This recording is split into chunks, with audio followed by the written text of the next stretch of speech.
G'day guys, Lindemann here, just starting off another flight in Flight Simulator Economy with the X-Plane team. You can see my frame rate down the left hand side. I'll keep that up so you can see how the computer is performing during this flight. The capture is only taking in 30 frames a second, so it's not going to reflect the actual video's frame rate, but it's the frame rate of the computer at the time of recording. So just in my Cessna 210T Centurion, which is a turboprop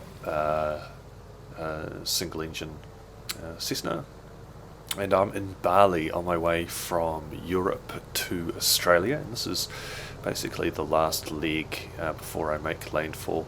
Just saw a autogen car drive through the hangar there. I've actually populated this airport that we can see here with buildings in World Editor, which is why we've got hangars and terminals and things like that, and airplanes on the taxiway. So it's not completely blank and it's pretty easy to do. I might make another video about that as well. And just filing a flight plan to get air traffic control to give me clearance to Onslow, which is my destination from Bali. 888 Yankee, cleared IFR to Yankee, Oscar, Lima, Whiskey, as filed. Maintain 14,000, block 4700. Alright, so we'll just get the transponder up so we can squawk 4700. As filed. Maintain 14,000. Block 4700. November 3888 Yankee. Alright, and there is the transponder on. 3888 Yankee, hold short of runway 27. Okay, just skipping ahead here. We're taxiing down the taxiway towards the runway to hold short before we get clearance to take off. You can see I'm running an HDR pack and a mod for X-Planes, making it, I think the sky's a little bit too blue, and I'm not sure if I'll keep that on, but I've got the high res runways, which looks really nice. Contact tower on 118.1, November 3888 Yankee. Now normally I do this in AirTrack, but it wasn't updating the aircraft. It was receiving information, but it wasn't able to communicate with X-Plane and actually update the radio, so I'm moving to do it manually. Let's check there's no traffic coming. November 3888 Yankee, runway 27, clear for takeoff. Alright, we're cleared for takeoff. Heading direct west.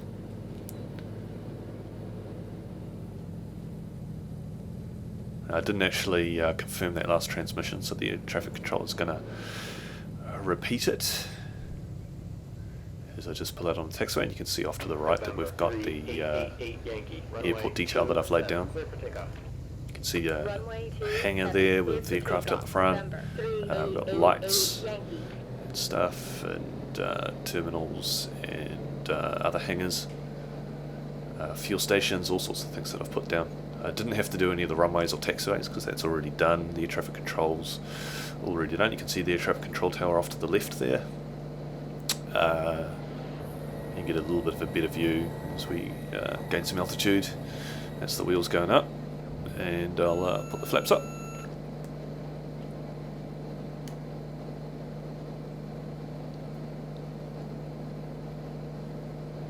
And as we just climb with manual flying, autopilot off, and we'll be turning for a course which is essentially direct south, so as soon as we get clear of the runway we'll start that turn. 3888 Yankee, contact center on 135.95. Contact center on 135.95, November 3888 Yankee. Alright, so we'll get the air traffic control controlling things, and I think the autopilot's not actually engaged, so there it is, it's engaged now, and we'll get the climb configured and start that left hand turn and intercept the course, which is about 180 degrees, and at this point we'll just contact the center, check in with the controller. Center, November 3888 Yankee. I'll need to sort my engine out for the climb up to 14,000 feet. Altimeter 2988. Whiskey, Alpha, Delta, Delta, altimeter 2988, November, 3888, Yankee. There we go. Now it's a bit of a pain with this because Flight Simulator Economy knows the airport for Bali is one thing, and in X-Plane it's WADD is the ICAO code, so I've got to keep remembering that if I look it up in Flight Simulator Economy, it's got a different name. It's basically Bali International Airport, and in X-Plane it's WADD and a different name, so it's a little bit of a hassle trying to figure out exactly where I was for jobs and pick it up and get where I'm going, but I think that will be a bit easier once I'm in Australia, and hopefully the ICAO codes haven't changed quite so much. So you can see I've got the water reflections on high, and the detail looks pretty good.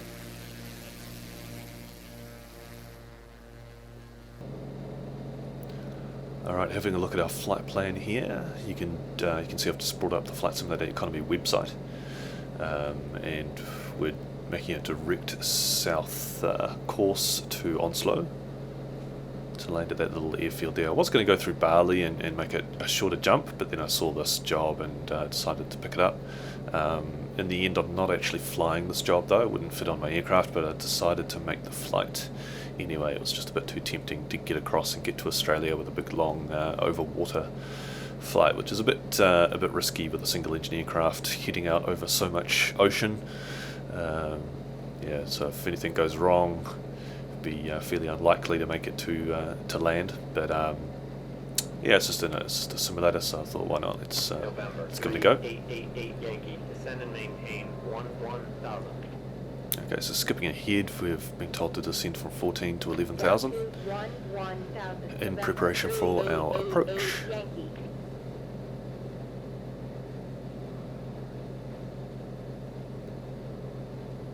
November Alright. 3888 Yankee, descend and maintain 7,000. So he's continually 7,000, getting us down to 7,000.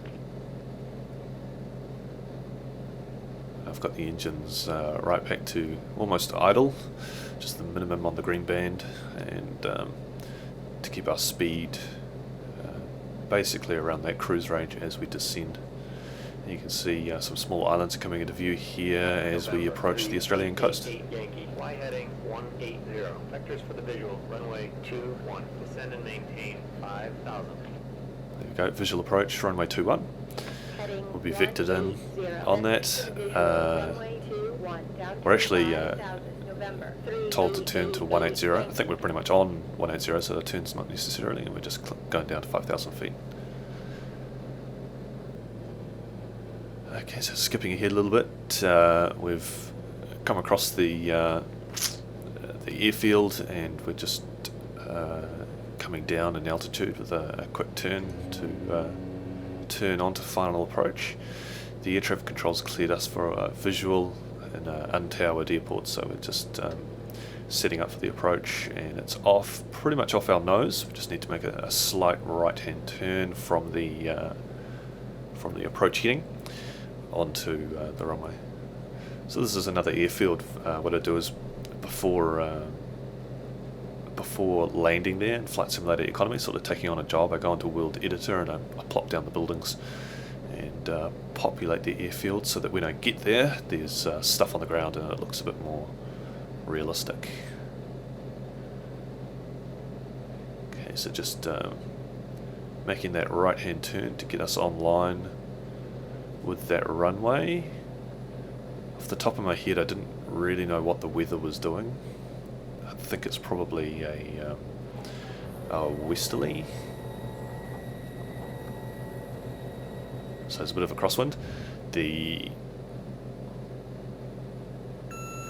runway is kind of drifting off to the left, so yeah, just kind of adjusting my approach. Got the gears down. Autopilot's now off because we're pretty close to where we need to be, and I'll fly the rest in just with manual control.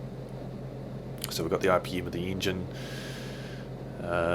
relatively high, although the engine's pretty much at idle as we're descending down. I've got the speed right down just above our landing speed, which I generally do about 80, 75 knots or something like that. It's probably a bit too fast, as I'm used to the Cessna 208, which lands at about 75 to 85 knots. I could probably land this at 65, 70 knots or something.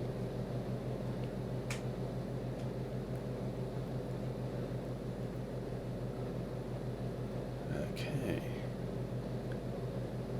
So you can see the frame rate's pretty good, and that's really just because X-Plane's 64-bit and there's not much in the way of dense city to render, and there's not much in the way of clouds to choke up the GPU. There's my second degree of flaps, which will kill some speed. Just countering that with a bit of trim to get the nose back down as it tends to lift.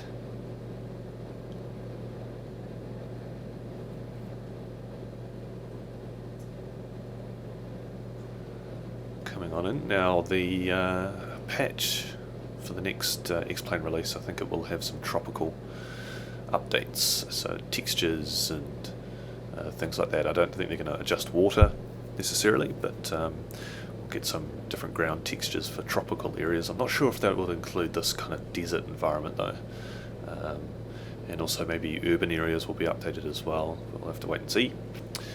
So coming in now, just coming in at about 600 feet, 700 feet per minute descent, and looks to be about 60 knots.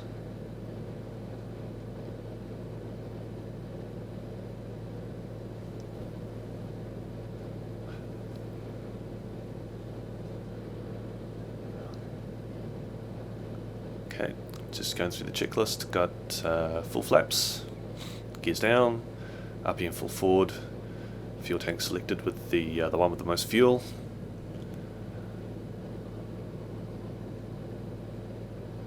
And just adjusting the power as required to bring us in on the beginning of the runway. I don't have reverses or beta control on this engine like I do with the 208, where I can land and throw the engine into reverse instead of braking. And if I have that, you can stop in no time at all. A really cool thing about Flight Simulator Economy as well is that you get used to flying with the weight of passengers and fuel, because it automatically updates and plugs in, you know, you've got 6 passengers or you've got a full plane. This one's an empty plane. By about now I've chewed up most of my fuel, so the plane is very light, and you actually really do notice it, you know, between different jobs that you're carrying passengers and carrying a lot of fuel. You only really want to carry as much fuel as it takes to get there plus reserve, because otherwise you just become very heavy and you'll struggle sometimes to get off the runway if it's a short runway and not very good conditions. You can start limiting what you can do with the aircraft. Okay, so I think in World Editor I actually update that to not be a dirt runway, because in real life it is actually asphalt, so I changed that. You can see the buildings that I've plopped down in the editor there, just to make sure it's looks kind of similar. Like I've put the same sort of buildings, but obviously different looking buildings in about the right places. And to do that I used Google Maps, I should say. So I just looked up, you know, what does the layout of the airfield look like, how many buildings are there, can I see a control tower, and just started plopping things down. And the taxiways and the runways are all pretty much done, so it doesn't take very long at all.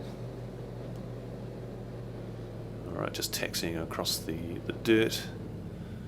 We'll get to this hangar. You can see some dust clouds and stuff kicking up. It's pretty hard to get the aircraft to taxi across the dirt. You need to use a lot of power to get it rolling.